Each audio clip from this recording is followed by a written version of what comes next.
জনাব মোহাম্মদ সাইফুল আলম, আপনার সময় 30 মিনিট, 30 মিনিটস। Thank you.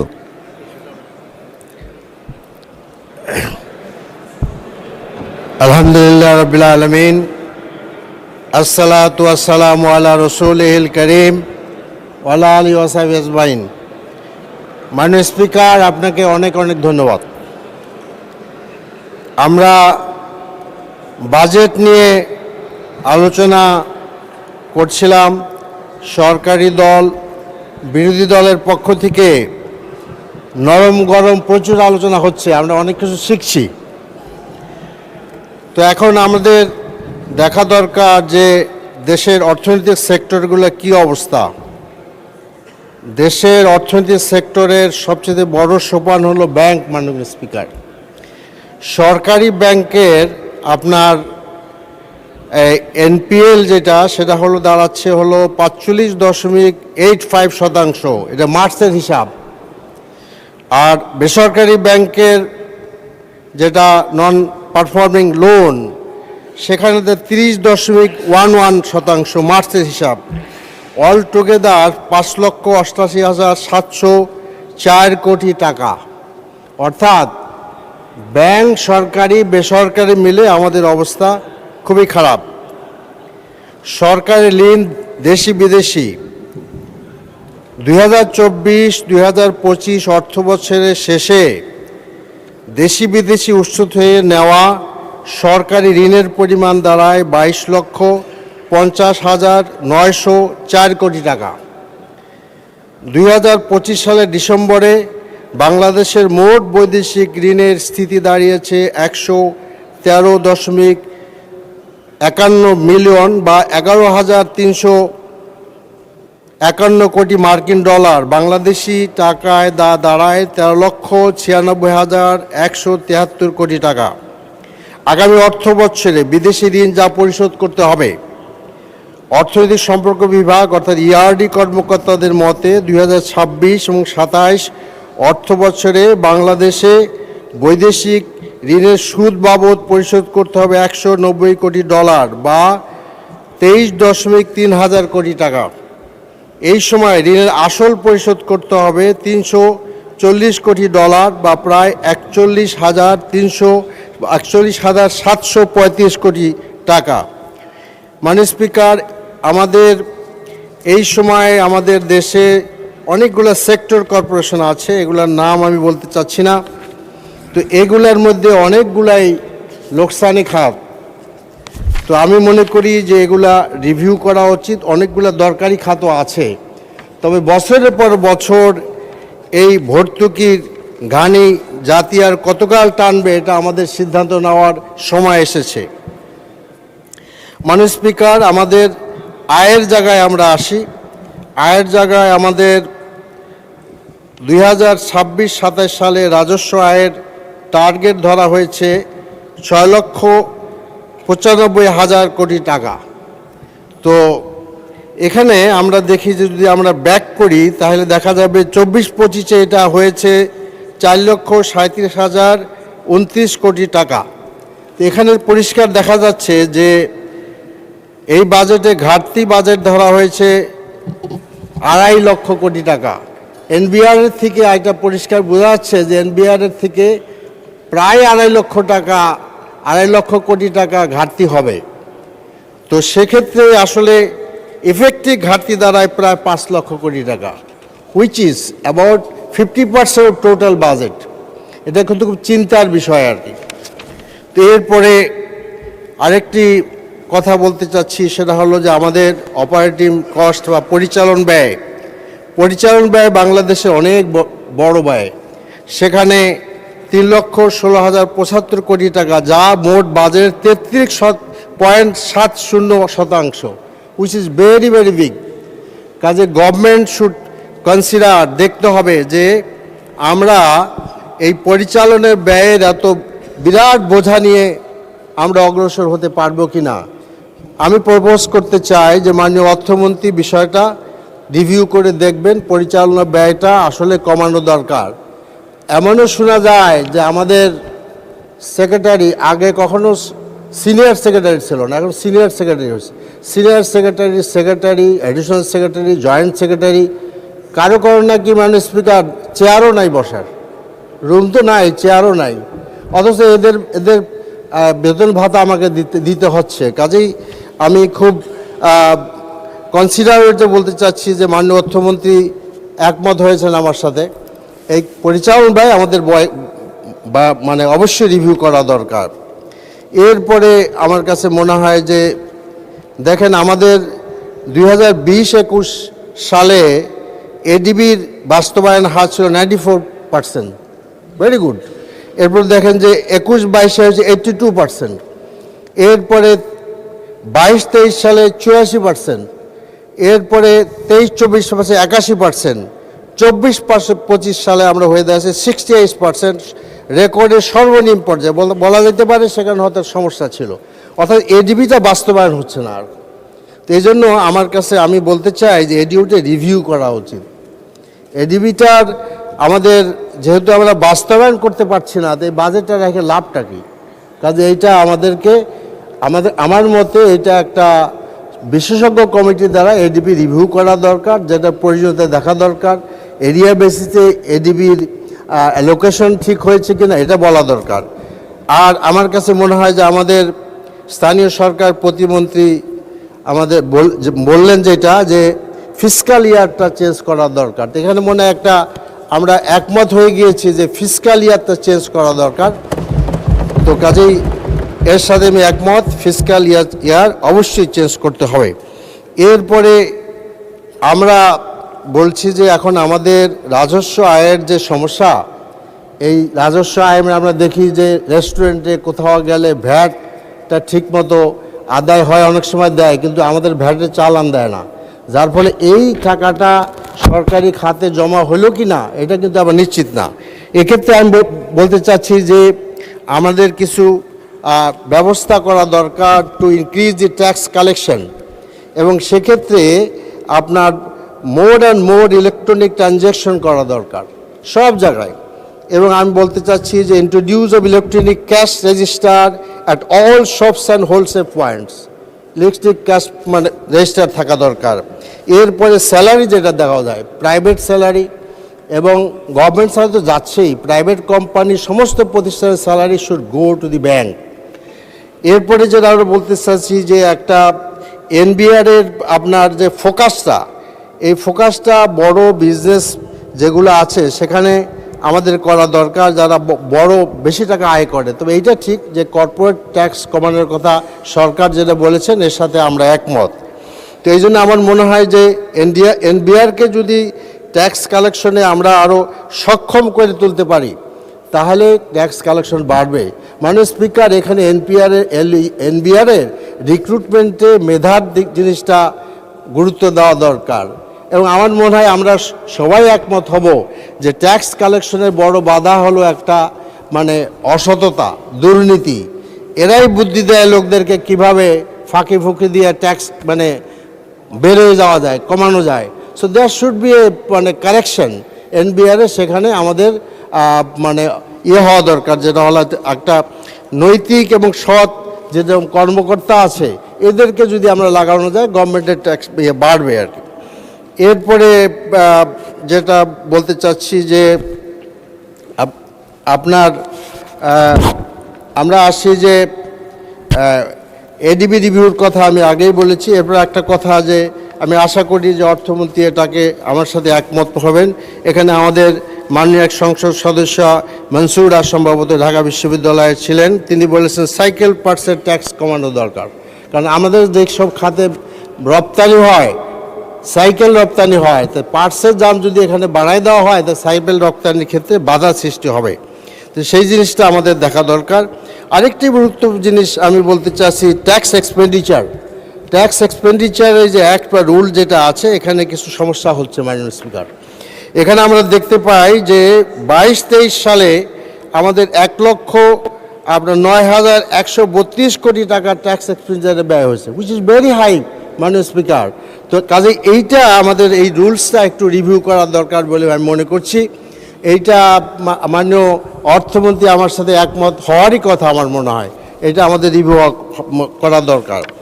এরপরে যেটা আমরা বলতে চাচ্ছি যে আপনার এই আর আরেকটা কথা, আরও কিছু কথা বলা দরকার যে আমাদের ক্যাপাসিটি চার্জ এটা অনেক বড় আকারের ক্যাপাসিটি চার্জ আমরা দিচ্ছি। এই জিনিসটা আসলে আমাদেরকে রিভিউ করা দরকার, আইনগতভাবে যে সমস্ত ব্যবস্থা নেওয়া দরকার আমার মনে হয় সেটা করা দরকার। আমার জানা মতে ক্যাপাসিটি চার্জের ব্যাপারে সিঙ্গাপুরে আরবিট্রেশন কোর্টে একটা মামলা প্রসিড করা হয়েছিল, কিন্তু সেটা এখন স্টপ হয়ে আছে। দিস শুড বি রিভিউড এবং সেটা করা দরকার, কারণ এটা আমাদের ন্যাশনাল ব্লিডিং পয়েন্ট। এখান থেকে আমাদের রক্তক্ষরণ হচ্ছে, প্রচুর টাকা বসায় আমরা লোকদেরকে দিচ্ছি। আর সিঙ্গাপুরে একজন লোক, বাংলাদেশের এক ভদ্রলোক ব্যবসায়ী, তিনি বড় ব্যবসায়ী হয়ে গেছেন, তিনি বসে টাকা পাচ্ছেন, খরচ তো নাই। Adani is a very bleeding point এবং আদানিরটা রিভিউ করার দরকার। স্পিকার, এখানে আমাদের জ্বালানি মন্ত্রী নাই, তবে আমার বলা দরকার যে আমরা জ্বালানি কমিটিতে আমরা কাজ করেছিলাম একসাথে। সেখানে আমরা ন্যাশনাল এনার্জি পলিসি আমরা বিরোধী দলের পক্ষ থেকে দিয়েছিলাম। সেখানে আমি ধন্যবাদ জানাই আমাদের জ্বালানি মন্ত্রীকে, তিনি অনেকগুলোই পরামর্শ গ্রহণ করেছেন। তবে দুটি পরামর্শ উনি কেন গ্রহণ করেন না এটা আমি বুঝতে পারি না। তার মধ্যে একটা হলো আদানি রিভিউ করা, আর একটা হলো ক্যাপাসিটি চার্জ। তো এইটা আসলে আমার মনে হয় আমরা এটা নিতে পারি। তো কাজেই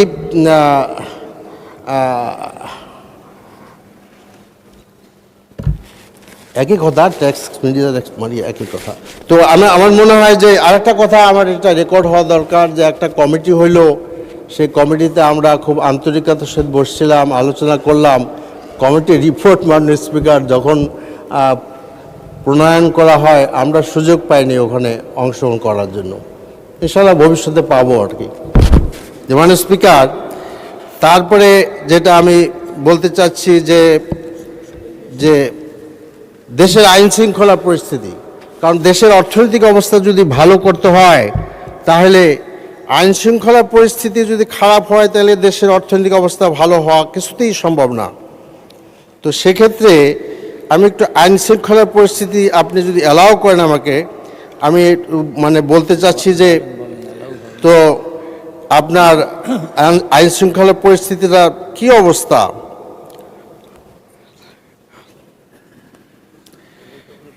তো আপনার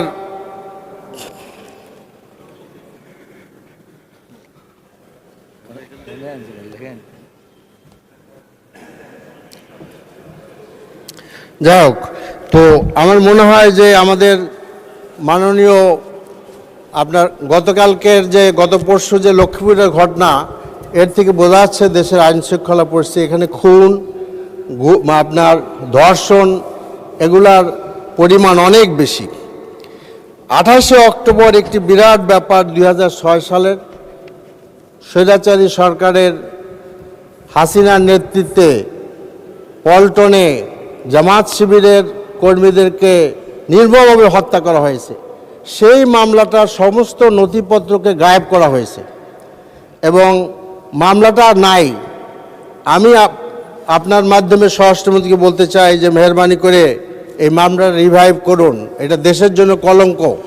বিদেশেও গেলে লোকেরা এটার ব্যাপারে আমাদের প্রশ্ন করে, এটা কোন দেশ যেখানে সাপের মতো লোকদেরকে হত্যা করা হয় এবং তাদের মরদেহের উপরে তারা নৃত্য করে।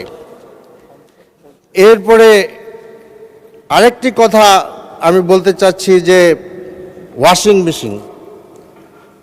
স্পিকার, এই ওয়াশিং মেশিন খুব ইম্পর্টেন্ট হয়ে দাঁড়াইছে। এটা আমার দুটি কথা বলতেই হয় আর কি। তো আমাদের বাবু গয়েশ্বর রায় তো নাই, চলে গেছেন। না উনি মন্ত্রী না, মন্ত্রী হইতেও পারে, মাননীয় সংসদ সদস্য বাবু গয়েশ্বর রায়। তা আমাদের জন্য এটা আসলে বিষয়টা কেমন যে আমাদের একজন সিনিয়র সংসদ সদস্য, যার ছেলের বউ আর একজন মন্ত্রীর মেয়ে, এরকম একটা পরিবারের এখানে উনি বসা আছেন, তো ওনারা ওয়াশিং মেশিন চেনেন না। এটা তো আমাদের জন্য ঝামেলা আর কি। তো এটা কি করা যায়, আপনি একটা ফয়সলা করেন আর কি। আর একটা কথা বলতে চাচ্ছি যে আসলে এটা নিয়ে এত আলোচনা কেন হচ্ছে। এখন আমাদের মাননীয় চিফ হুইপ সাহেব আছেন, আমাদের যখন হাউস কমিটিতে আলোচনা হয় তখন এই সমস্ত বাসায় কি দেওয়া হবে আমাদের মাননীয় এমপি সাহেবদের, সেগুলো ওখানে ঠিক হয়েছে। এইটা বিরোধী দলের বারবার লজ্জা দেওয়া হচ্ছে, কারণ সরকারি দলের মানে যারা এমপি হোস্টেলে আছেন যারা প্রোভাইড করলে তাদের বাসাও যাবে, আমাদের লজ্জা দেওয়ার কোনো মানে নাই। আশা করি বিষয়টা খেয়াল করবেন আপনারা।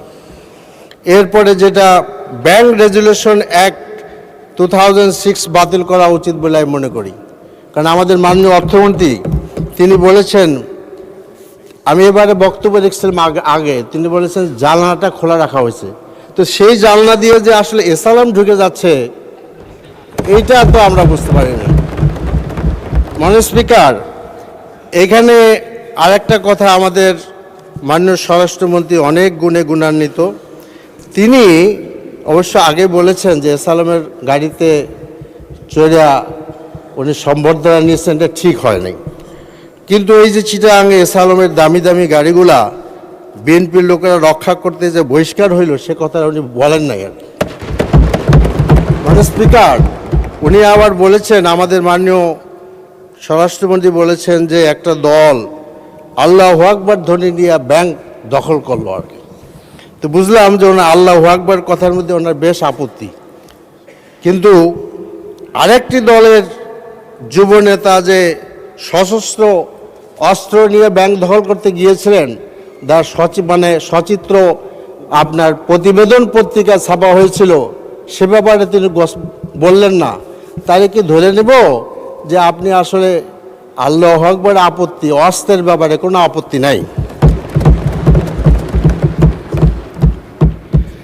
এরপরে যেটা বলতে চাইছি, জুলাই সনদ। এই জাতি জুলাইয়ের আন্দোলনের মাধ্যমে এই সংসদ পেয়েছে, কিন্তু আনফর্চুনেটলি সেই গণরায়কে আমরা বাস্তবায়ন করি নাই। আমাদেরকে বলা হয়েছে যে সরকার এবং মাননীয় প্রধানমন্ত্রীর নেতৃত্বে অক্ষরে অক্ষরে পালন করা হবে। এটা আমি অবিশ্বাস করতে চাই না, কিন্তু ওই যে ছোটোবেলায় বহু আগে সেই ধারাপাত পড়ছিলাম, আদর্শলিপি পড়েছিলাম, সেই অক্ষরগুলা আর এই অক্ষর যে কি এটা আমি ঠিক বুঝতে পারছি না। কাজে আমার মনে হয় যে অবিলম্বে গণ রেফারেন্ডাম যেটা হয়েছে সেটা যেখানে প্রায় 70% লোকেরা আপনার ভোট দিয়েছে, এটা অবশ্যই বাস্তবায়ন করা দরকার। এরপরে যেটা বলতে চাচ্ছি, চাঁদাবাজির কথা, মানে এটার ভলিউমটা কোথায় গিয়েছে মাননীয় স্পিকার, যে একজন মাননীয় সংসদ সদস্যের ছেলে চাঁদাবাজিতে গ্রেপ্তার হলো। আমি ভাবলাম যে বাহ, শুভবুদ্ধি নিশ্চয়ই উদয় হয়েছে, নাহলে গ্রেপ্তার করা তো সোজা কথা না। মাননীয় এমপি সাহেবের ছেলে পরের দিন দেখলাম মুচে লেখা দিয়ে ছাড়ে দিছে। এবং তাতে কি হবে, যারা সারা দেশে এই চাঁদাবাজি করতেছে তারা বলবে যে হ্যাঁ চাঁদাবাজি করো, একটাই শাস্তি, মুচে লেখা দিতে হবে। মুচে লেখা যদি দিতে পারো তাহলে মুক্তি পেয়ে যাবা। আমার এলাকায় কারণ বাজার, ফার্মগেট, শিল্পাঞ্চল, এই সমস্ত জায়গায় চাঁদাবাজি এখন ন্যাশনাল টকে পরিণত হয়েছে। জি জি জি জি আমাদের এইখানে আমি আগেও বলেছি, বহু জায়গায় কারণ বাজারে এবং ফার্মগেটে এবং শিল্পাঞ্চলে চাঁদাবাজি আগেও সরকারি দলের লোকেরা করেছে, এখনও সরকারি দলের লোকেরা করে মানুষ। এবং আমি মনে করি যে এটা স্বরাষ্ট্রমন্ত্রীর প্রাইম রেসপন্সিবিলিটি এই চাঁদাবাজদেরকে ধরা। চাঁদাবাজদের কোনো দলের লোক না মানুষ। যদি চাঁদাবাজদেরকে ওন করা হয় সেটা ভুল করা হবে, সে চাঁদাবাজকে ধরা হোক। এরপরে যেটা বলতে চাচ্ছি যে আজকে আমাদের এই ঢাকা শহরে অনেকগুলো সমস্যা আছে, তার মধ্যে জলাবদ্ধতা বড় একটি সমস্যা। আমাদের এই যে আমার বাসার খুব কাছে এই যে আমাদের ভিভিআইপি রোড, এই যে আমাদের বিজয় সরণির থেকে এইখানে যদি বৃষ্টি হয়, অথবা 27 নম্বরে যান ধানমন্ডিতে, আপনি রাস্তায় বেরোতে পারবেন না, মাজা পানি, এবং এই পানিগুলো নোংরা পানি। কাজে এইটার ব্যবস্থা করা দরকার। জলাবদ্ধতার অবস্থা এমন খারাপ যে আমাদের মাননীয় প্রধানমন্ত্রীর যে কার্যালয় আছে মাননীয় স্পিকার, এই কার্যালয়ের সুয়েজ লাইনটা হলো আমাদের হাতিঝিলের সাথে। এবং এখানে আমাদের শাহিনবাগ এলাকায় যে পাগলা মাজার এরিয়া ইয়ে আছে, এখানে রেলওয়ের একটি ইসে আছে। এইখানে অবস্থা এরকম হয়, যখন বর্ষা হয় মানুষের হাঁটু পানি হয়। তা আমি রেলওয়ে মন্ত্রীর সাথে আলাপ করেছি, তিনি আমাকে আশ্বাস দিয়েছেন, আমি 2টা ডিও দিয়েছি ওনাকে এ ব্যাপারে, এবং ইজ ভেরি কাইন্ড, যে উনি আমি বলেছেন যে অচিরেই এটা দেখবো এবং আশা করি এটা সমস্যার সমাধান হবে। এরপরে চাঁদাবাজের অনেক নতুন নতুন সেক্টর চালু হয়েছে মাননীয় স্পিকার। এখন যে ব্যাটারি চালিত রিক্সা আছে, এগুলো আমাদের শিল্পাঞ্চলে আপনার রাস্তার থেকে সরাসরি লাইন টেনে ব্যাটারি চার্জ দেওয়া হয়, এগুলোর থেকে টাকা নেওয়া হচ্ছে, এগুলো সরকারি দলের লোকেরাই করে মাননীয় স্পিকার। তো এরপরে আপনার এখানে পানি সমস্যা আছে, এবং ওয়াসার পানি ঢাকাতে দুর্গন্ধময়, পানি ব্যবহার করা যায় না। ওই দুর্গন্ধময় পানিও লোকেরা পায় না। আশা করি এটা দেখা হবে। গ্যাস সমস্যা বিরাট সমস্যা ঢাকা শহরে, আমাদের এলাকার লোকেরা গ্যাস পাচ্ছে না। এরপরে আরেকটি কথা, যে এই কোরবানির ঈদের মাত্র 2 দিন বা 3 দিন আগে আমার বাসার কাছে যে কলমিলতা মার্কেট, সেখানে আগুন দিয়ে পুড়ে গেল আর কি। আমরা সবাই গেলাম বিভিন্ন সাহায্য সহযোগিতা নিয়ে, কিন্তু সিটি কর্পোরেশনের মার্কেটে আমার জানা মতে সিটি কর্পোরেশনের সহযোগিতা এখন পর্যন্ত পাওয়া যায় নাই। মাননীয় স্পিকার, এটা কি এই জন্য যেটা আমার বাসার কাছে বা আমার এরিয়ার মধ্যে, এই জন্য কি পেলাম না? অতি ক্ষুদ্র ব্যবসায়ী লোকেরা সেখানে ব্যবসা করে, ঠিক ঈদের আগে যখন তারা মালপত্র উঠাইলো তখন এগুলো পুড়ে গেল আর কি। এরপরে আমার গণভবন এলাকা, এই যে এখান থেকে আমাদের জাস্ট কিচেন লেক, এগুলো পার হলে যে গণভবন এলাকা, আমাদের এই সংসদের বহু কর্মচারী সেখানে থাকে, ছোট বড়, কিন্তু ওই আর্লি 62-তে করা এই গণভবন এরিয়ার বাসাগুলোর অবস্থা খুবই খারাপ। আমি বিনীত অনুরোধ করবো এই বাসাগুলো অতি জরুরিভাবে সংস্কার করা দরকার। রাস্তাঘাটের অবস্থাও খুব খারাপ। এরপরে আমাদের আসি স্বাস্থ্যের কথা। আমাদের অতি প্রেস্টিজিয়াস হাসপাতাল নিটোর হাসপাতাল, নিটোর একটা অর্থোপেডিক হাসপাতালে পরিচিত। মাননীয় স্পিকার, এখানে কোনো সিটি এমআরআই নাই। আমাদের মাননীয় আপনার সমাজ কল্যাণ মন্ত্রী, who is a very renowned urologist, আমি জানি তাকে, আপনি তাকে জিজ্ঞেস করেন, আরও ডাক্তাররা আছে। একটা অর্থোপেডিক হাসপাতালে যদি সিটি এমআরআই না থাকে, এটা কী করে কাজ করে? প্রায় 2500-2800 রুগী থাকে। আমি শুনেছি ওখানে একবার গিয়েছিলাম যে ওখানে নাকি ডায়াথার্মিকগুলো কাজ করে না, অ্যানেস্থেসিয়া মেশিন নাকি কাজ করে না। কিন্তু আপনার সারা হেলথ সেক্টরের মেনটেন্যান্স অবস্থা খুবই করুণ অবস্থা। এবং আমাদের জানা মতে প্রায় 700 শিশু মারা গেল এ পর্যন্ত কোনো হাসপাতাল বন্ধ হয়েছে, তাদের লাইসেন্স বাতিল হয়েছে। সরকারি হাসপাতাল লাইসেন্স বাতিল হয় না মাননীয় স্পিকার, বাতিল হয় হলো আদ্দিন হাসপাতালেরটা। তো কাজেই আমার মনে হয় যে এই জিনিসটা দেখতে হবে। আরেকটি গুরুত্বপূর্ণ বিষয় বলতে চাচ্ছি, বলবো কি না তাও ভাবছি আর কি। বলবো নাকি মাননীয় স্পিকার? 6 মিনিট 44 সেকেন্ড আছে আপনার। আমি বলবো। আচ্ছা, সেটা হলো যে শুনতে পারলাম যে বিরোধী দলের এমপির যদি ডিও নিয়ে যাওয়া হয়, ওটা নাকি আমলে দেওয়া হবে না।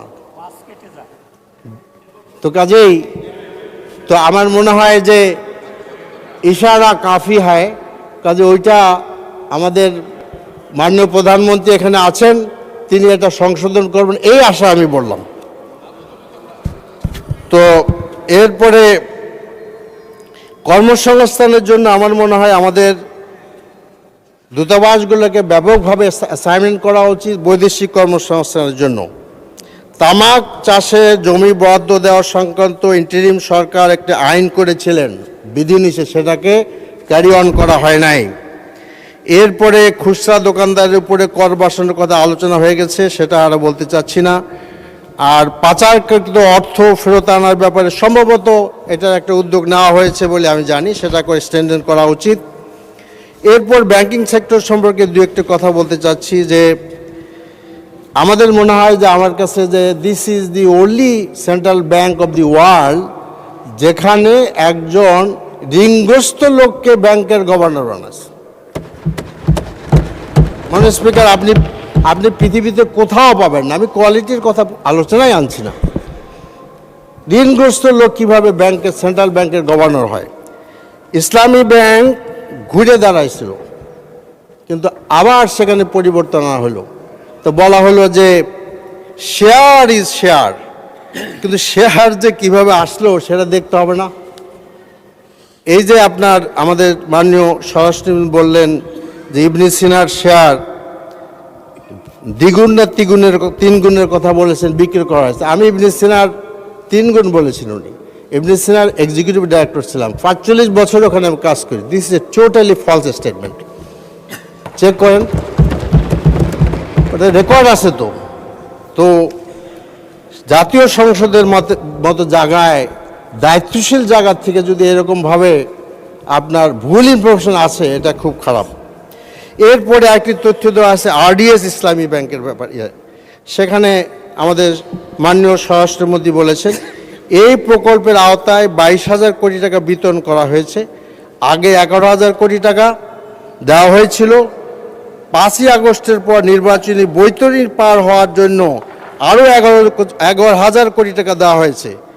যেসব টাকার কোনো হদিস নেই, সেই সব টাকার কোনো হদিস নেই, কিন্তু ব্যাংকের সর্বশেষ বার্ষিক প্রতিবেদনের তথ্য বলছে আরডিএস প্রকল্প মোট ঋণ স্থিতি স্বরাষ্ট্রমন্ত্রীর দাবির 3 ভাগেরও 1 ভাগের কম। ইসলামী ব্যাংকের 2025 সালের বার্ষিক প্রতিবেদন পর্যালোচনা করে দেখা যায় মাননীয় স্বরাষ্ট্রমন্ত্রীর দাবির সঙ্গে বাস্তব চিত্রের কোনো মিল নাই। প্রতিবেদন অনুযায়ী 2025 সালের শেষে আরডিএস প্রকল্পে ঋণ স্থিতি ছিল 6,789 কোটি টাকা। এর আগের বছর অর্থাৎ 2024 সালে ঋণ স্থিতি ছিল 6,712 কোটি টাকা। সেই হিসাবে এক বছরে এই খাতে ঋণ বেড়েছে মাত্র 77 কোটি টাকা বা 1.4%। তো কাজেই আপনার এই তথ্যটা ভুল।